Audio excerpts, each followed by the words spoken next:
Assalamualaikum warahmatullahi wabarakatuh.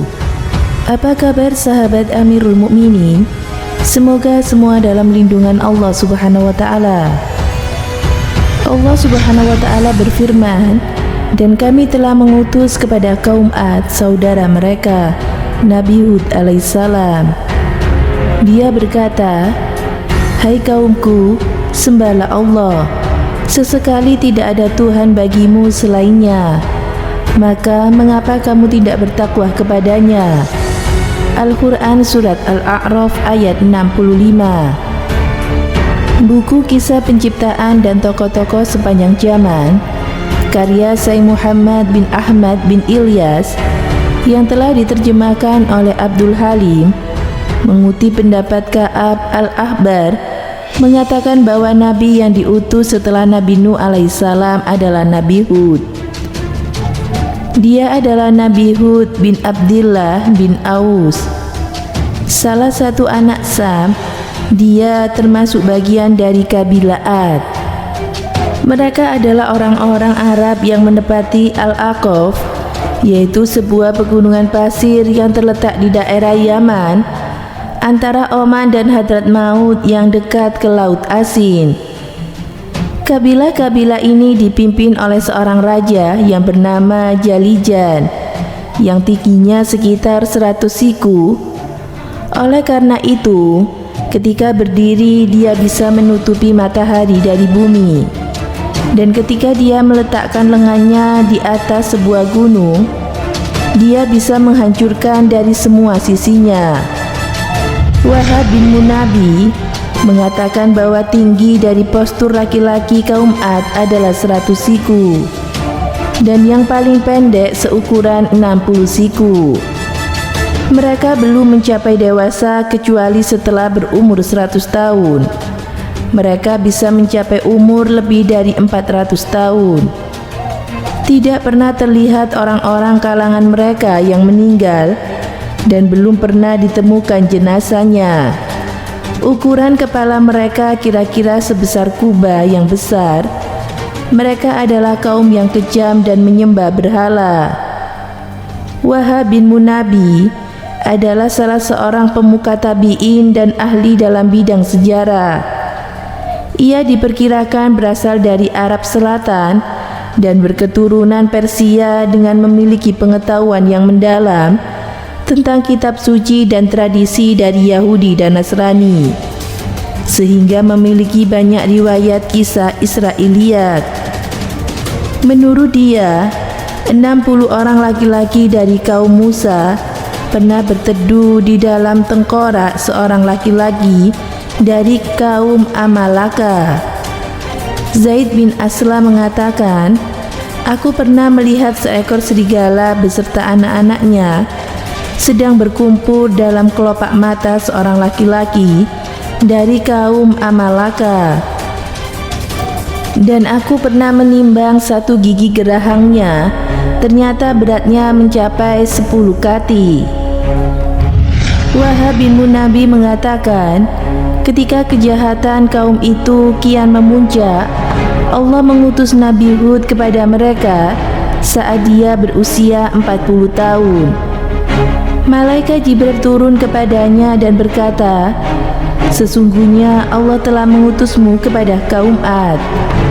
Berilah mereka peringatan dan beritahulah mereka bahwa Allah telah memberi mereka tempo yang lama dan mereka telah aku beri kekuatan yang belum pernah diberikan kepada siapapun sebelum mereka. Aku jadikan mereka para pembesar yang menguasai emas dan menjadikan mereka sebagai orang yang paling panjang umurnya. Datanglah kepada mereka dan serulah mereka untuk bertauhid agar mereka kembali dari menyembah berhala kepada menyembah Allah Subhanahu wa taala." Nabi Hud alaihissalam datang kepada mereka pada waktu hari raya mereka. Di sana para pembesar sedang berkumpul dan Raja Jalijan duduk di atas ranjang yang terbuat dari emas. Kepalanya memakai mahkota yang bertatakan permata yang megah. Mereka tidak menyadari apapun kecuali suara Nabi Hud yang mengatakan, "Wahai orang-orang, beribadahlah kalian kepada Allah, Tuhanku dan Tuhan kalian. Kalian tidak memiliki Tuhan kecuali Dia. Berhala-berhala yang kalian sembah selain Allah ini adalah yang menyembah kaum Nuh sebelum kalian ditenggelamkan." Ketika Raja Jalijan melihatnya, dia berkata, "Celakalah engkau, wahai Hud. Apakah engkau menyangka dengan kelompok kami dan kukunya kekuatan ini bisa mengalahkan kami dengan pernyataan-pernyataan tersebut? Tidak tahukah engkau bahwa setiap hari semalam 1000 anak kami terlahir?" Tatkala Nabi Hud merasa bosan mengajak mereka untuk mengesahkan Allah, tetapi mereka tidak mendengarkannya. Dia memohon kepada Allah agar wanita-wanita mereka dimandulkan, sehingga pada tahun ini tidak ada seorang pun wanita yang hamil. Mereka mengadukan hal tersebut kepada Raja Jalijan. Mereka berkata, "Sesungguhnya Hud telah membuat istri-istri kami mandul. Kami khawatir apa yang dikatakan itu memang benar." Kemudian Allah Subhanahu wa Ta'ala mewahyukan kepada Nabi Hud, "Kabarkanlah kepada kaummu agar mereka beriman kepadaku.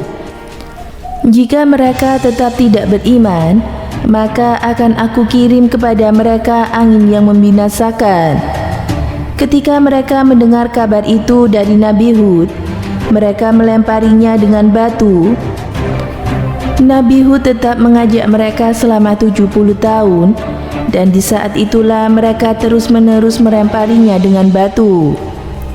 Ketika Nabi Hud merasa putus asa dengan mereka, dia berkata, "Wahai Tuhanku, Engkau tahu bahwa sesungguhnya aku telah menyampaikan risalahmu kepada kaum Ad. Tetapi mereka tetap dalam kekafiran mereka karena kesesatan mereka yang nyata. Selanjutnya, Allah menghentikan hujan dari mereka selama 7 tahun. Setelah tanah mereka mengering, hewan-hewan ternak mereka binasa. Sementara kebutuhan mereka kian meningkat, sehingga mereka banyak yang mati hingga mencapai setengahnya. Astaghfirullahaladzim. Itulah yang terjadi ketika Allah sudah menurunkan azabnya.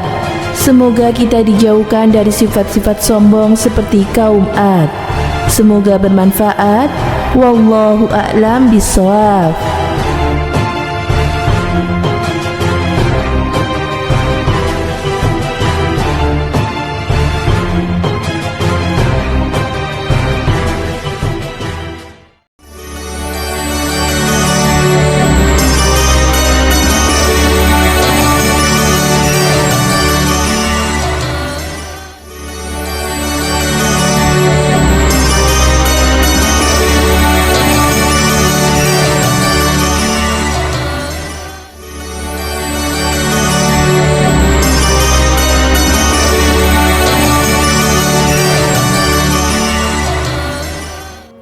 Assalamualaikum warahmatullahi wabarakatuh. Pemirsa Amirul Mukminin yang dirahmati Allah Subhanahu wa Ta'ala, manusia raksasa itu memang benar-benar ada. Fakta dan bukti-bukti menunjukkan bahwa manusia raksasa pernah meninggali bumi.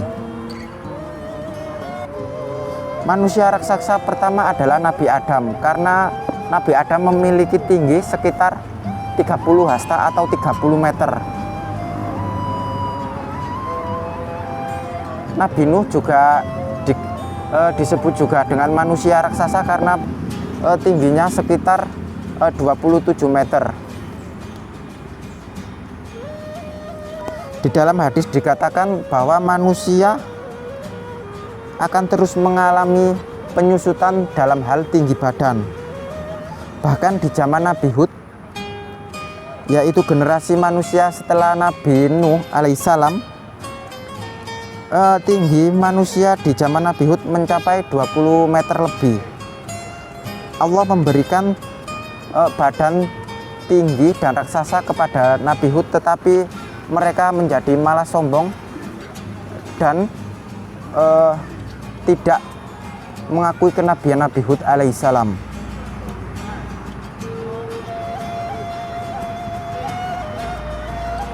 Umat Nabi Hud menyembah berhala dan bersifat sombong. Maka Allah membinasakan mereka dengan mengirimkan 7 hari 7 malam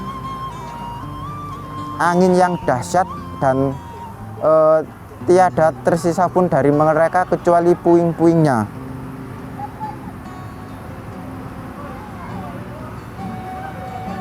Dalam riwayat lain disebutkan manusia raksasa juga pernah ada di zaman Nabi Musa alaihissalam, dan Nabi Musa lah yang mengalahkan manusia raksasa tersebut, dan tinggi manusia terus mengalami penyusutan hingga sekarang. Manusia sekarang tinggi badannya kurang lebih 2 meter atau kurang atau lebih. Ini berguna agar manusia memudahkan manusia dalam hal kebutuhan hidup seperti makan dan minum. Wallahu a'lam bishawab. Semoga bermanfaat. Wassalamualaikum warahmatullahi wabarakatuh.